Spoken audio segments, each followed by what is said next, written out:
In this explainer, we're going to break down how you, as a developer, can actually engineer the state of vibe coding. The goal here is to move it from something that just happens randomly to a practice you can control. We're going to treat flow not as some vague feeling, but as a system you can build, compile, and run on demand.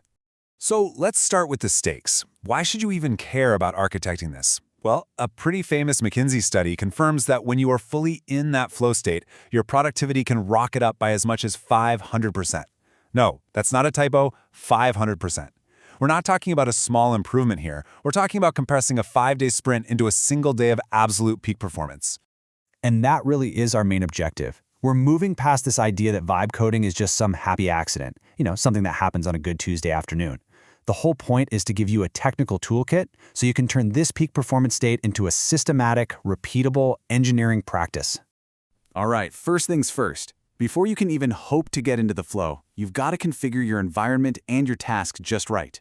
Think of this whole stage as your pre-computation phase. It's where you set up all the initial conditions for success. The core principle here is what's known as the flow channel. You can kind of think of it like a strict type check for your work. The challenge of the task has to be perfectly balanced with your current skill set. You know how it is? If the task is too easy, you get bored. That's like writing boilerplate code all day. But if it's way too hard, you just get anxious, like you've been thrown into a massive legacy codebase with zero docs. Flow, it only exists in that super narrow, super productive channel right between those two extremes. Now, to protect that flow channel, you have to run a really aggressive garbage collector on distractions. And there are two types you got to watch out for. First, you've got the obvious external ones, Slack notifications, emails that tap on the shoulder. Studies show we're context switching every 40 seconds on average. But honestly, the more dangerous ones are the internal distractions. Your own thoughts, that brilliant idea you just had for a side project, or just remembering you need to buy milk. You've got to be ruthless and get rid of both.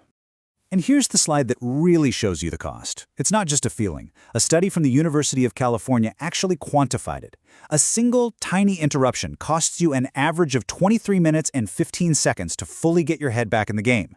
Now do the math on that over a day filled with notifications. You start to realize that a zero distraction environment isn't some nice to have. It's a hard requirement for any kind of deep work. Okay, let's get into the critical entry phase. We're going to call it the bootstrap process. This is all about those first 15 to 20 minutes where you execute that cognitive switch, going from scattered, multitasking brain to deep, singular focus.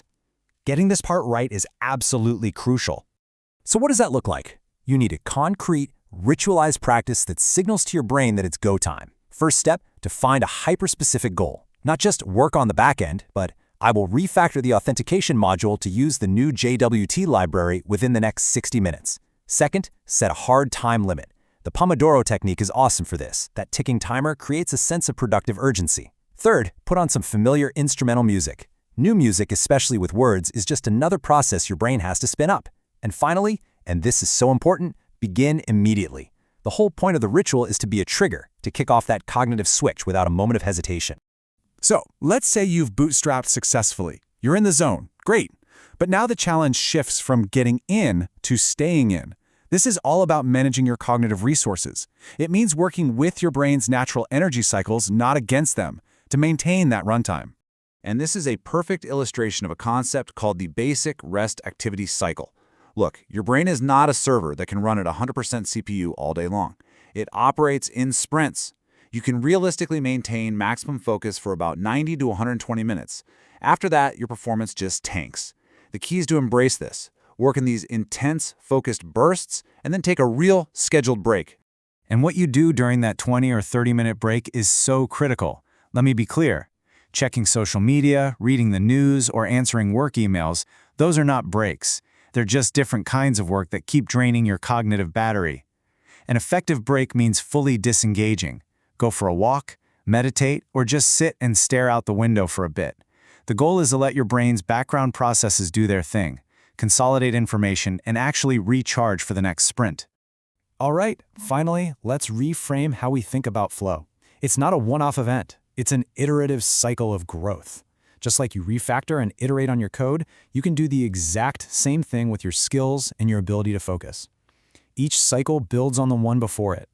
So this growth loop, what researchers call the flow spiral, is the crucial takeaway. Let's walk through it.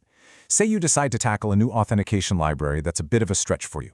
By getting into a flow state to integrate it, you don't just ship the feature, you've now mastered that library.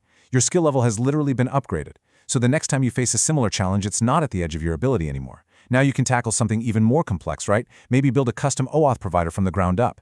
It's this beautiful feedback loop where every session doesn't just produce code, it actually expands your capabilities. And really, that's what this is all about. These moments of intense focus, where your mind is stretched to its absolute limits to build something difficult, something worthwhile. Those are your flow moments. That's the engine. It's the engine for your best work, and it's the engine for your own growth as a developer.